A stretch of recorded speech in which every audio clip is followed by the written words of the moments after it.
बिहार विधानसभा चुनाव एक ऐसा इलेक्शन जिसे कई लोग सिर्फ राज्य का नहीं बल्कि सेंटर पॉलिटिक्स का सेंटर पॉइंट कह रहे हैं। नरेंद्र मोदी जो तीसरी बार भारत के पीएम बनते हैं। नरेंद्र दामोदर दास मोदी, उनकी सरकार अभी गिरने वाली है। नरेंद्र मोदी जी अपना चेहरा इस देश को नहीं दिखा पाएंगे। सिर्फ एक स्टेट के इलेक्शन से ये पॉसिबल है और हमारे तो मुख्यमंत्री इतना बार पलटी मारे, लेकिन ये कैसे होगा? अब और नहीं लूट सकता हूँ, इस्तीफा दे रहा हूँ। यूट्यूब पर, सोशल मीडिया पर हर जगह एक ही सवाल घूम रहा है, क्या बिहार इलेक्शन में बीजेपी प्लस एनडीए की हार के बाद मोदी गवर्नमेंट गिर सकती है? कई वीडियोज में दावा किया जा रहा है अगर कांग्रेस और आरजेडी मिलकर चुनाव जीत जाते हैं, जिसे उन्होंने महागठबंधन कहा है, तो केंद्र की भाजपा सरकार गिर सकती है। आज से सिर्फ 2 महीने, शायद हाँ, मोदी सरकार अब बस इतनी ही दिनों की मेहमान है, क्योंकि बिहार का एक चुनाव पूरा दिल्ली का पावर गेम पलट सकता है।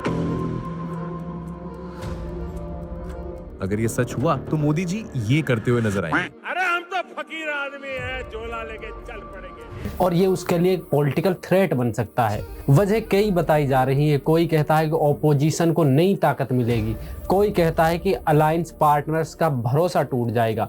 लेकिन सच क्या है? क्या ऐसा मुमकिन है? क्या बिहार का एक चुनाव पूरे देश की पॉलिटिक्स की डायरेक्शन चेंज कर सकता है? और अगर बिहार में पॉलिटिकल वेव पलट भी जाती है तो क्या चंद्रबाबू नायडू जैसे सहयोगी वाकई में एनडीए छोड़ने को तैयार होंगे? आज हम इसी पर बात करेंगे, फैक्ट के साथ, डाटा के साथ और इंडियन पॉलिटिक्स के असली मीनिंग के साथ, क्योंकि हेडलाइन शोर मचाती है और रियलिटी हमेशा शांत होती है। Assembly elections in the lead up to it, the cracks within the Grand Alliance are for everyone to see. Bihar has a total of 243. For the state of Bihar, as Bihar polls approach, the opposition versus government debate on SIR is heating up at the Vote Chori rally led by opposition leaders Rahul Gandhi and Tejas. इस सब की शुरुआत होती है साल 2024 के Lok Sabha election से। Indian politics के लिए एक टर्निंग पॉइंट साबित हुए थे। बीजेपी ने पूरे जोश के साथ नारा दिया था कि अब की बार 400 पार, और वो गुंज है,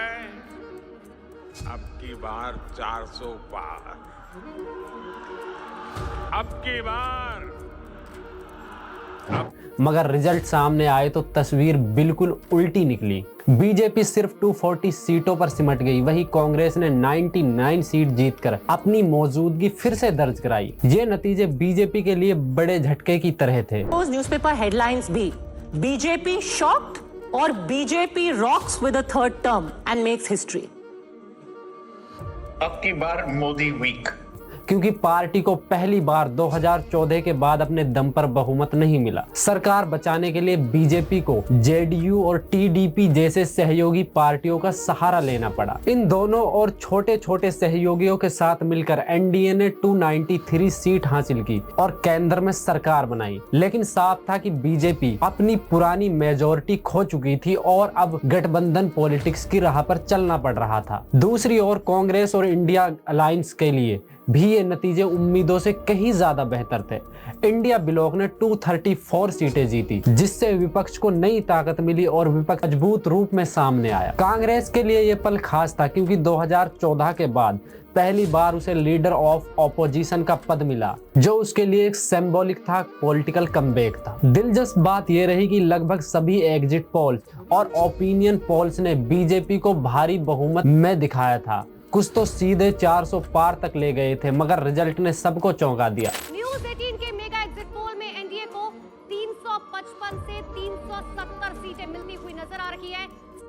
NDA can get to 370। NDA को 355 सीटें मिलती हुई नजर आ रही है। 370 में से 300। लोगों की आंखें खुली की खुली रह गई जब ये पता चला कि बीजेपी को बहुमत नहीं मिला और विपक्ष ने अप्रत्याशित रूप से दमदार प्रदर्शन किया है। इन नतीजों ने भारतीय राजनीति की दिशा बदल दी। बीजेपी, जो एक दशक से डोमिनेंट फोर्स बनी हुई थी, अब अपने सहयोगियों पर निर्भर थी। वहीं कांग्रेस और विपक्ष के लिए यह नई एनर्जी का स्रोत बना। यह चुनाव केवल सीटों की लड़ाई नहीं था, बल्कि प्रतिष्ठा और एग्जिस्टेंस की जंग थी, जहां जब बीजेपी अपनी पॉलिटिकल प्रतिष्ठा बचाने में लगी थी तो कांग्रेस पॉलिटिकल एग्जिस्टेंस वापस पाने की कोशिश कर रही थी। एक बात तो तय थी, 2024 का यह चुनाव इंडियन पॉलिटिक्स का नया चैप्टर लिखने जा रहा था। लेकिन अब सवाल यही उठता है कि आखिर बिहार इलेक्शन के बाद ऐसा क्या होगा जो सेंटर की मोदी सरकार के लिए परेशानी बन सकता है। इसकी सबसे बड़ी वजह मानी जा रही है नीतीश कुमार। नीतीश कुमार पिछले कई सालों से बिहार की राजनीति का सबसे बड़ा चेहरा रहे हैं। वो एक स्टेबल चीफ मिनिस्टर तो हैं, लेकिन कभी भी एक स्टेबल एलाई नहीं बन पाए। कभी एनडीए के साथ, कभी आरजेडी के साथ और फिर दोबारा एनडीए के साथ। नीतीश कुमार की राजनीति हमेशा पलटों से भरी हुई है। अब चर्चा यह है कि अगर बिहार में बीजेपी और जेडीयू साथ मिलकर सरकार नहीं बना पाते तो इंडिया ब्लॉक यानी कांग्रेस और आरजेडी नीतीश कुमार को ऑफर दे सकते हैं कि आप बिहार के मुख्यमंत्री बने रहिए, बस हमें सेंटर में समर्थन दे दीजिए। ऐसे में नीतीश कुमार अगर एनडीए से बाहर निकल भी जाते हैं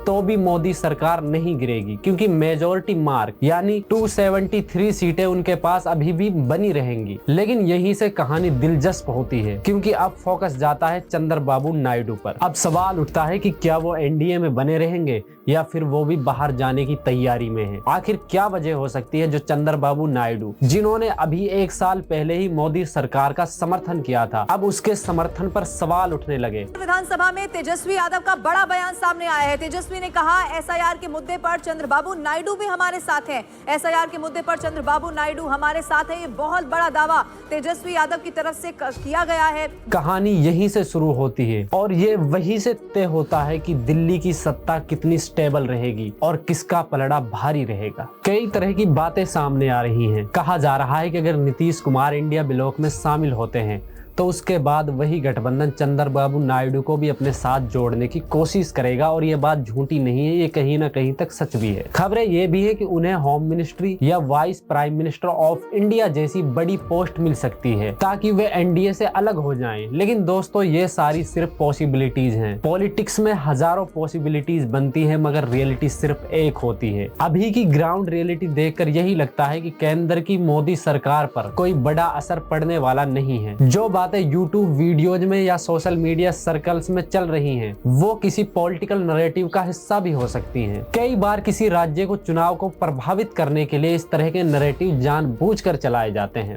हो सकता है ये चर्चा भी उसी रणनीति का हिस्सा हो। अब सवाल यही उठता है कि आखिर चंद्रबाबू नायडू एनडीए छोड़ेंगे क्यों? उन्होंने अभी कुछ महीने पहले ही मोदी सरकार को समर्थन दिया था, और अगर छोड़ने की नौबत आई तो क्या बीजेपी उन्हें आसानी से जाने देगी? शायद नहीं। बीजेपी खुद भी उन्हें एक बड़ी मिनिस्ट्री या पोजीशन देकर साथ बनाए रखने की कोशिश कर सकती है। इतिहास में एक बार हुआ था कि टीडीपी ने अटल बिहारी वाजपेयी की सरकार से अपना समर्थन वापस ले लिया था और सरकार गिर गई थी। क्या वही कहानी दोहराई जा सकती है? लेकिन हकीकत यह है कि वो सिर्फ एक पॉसिबिलिटी है, सर्टेनली नहीं। पॉलिटिक्स में हजारों पॉसिबिलिटीज बनती हैं, मगर सच्चाई सिर्फ एक होती है, और अभी की सच्चाई ये है कि केंद्र की मोदी सरकार कहीं नहीं जा रही। सरकार अपना पूरा टर्म पूरा करेगी। अगर आपको वीडियो इन्फॉर्मेटिव लगा हो तो हमारे चैनल को सब्सक्राइब जरूर करें और इस वीडियो को ज्यादा से ज्यादा शेयर करें ताकि लोगों तक रियलिटी पहुंच सके।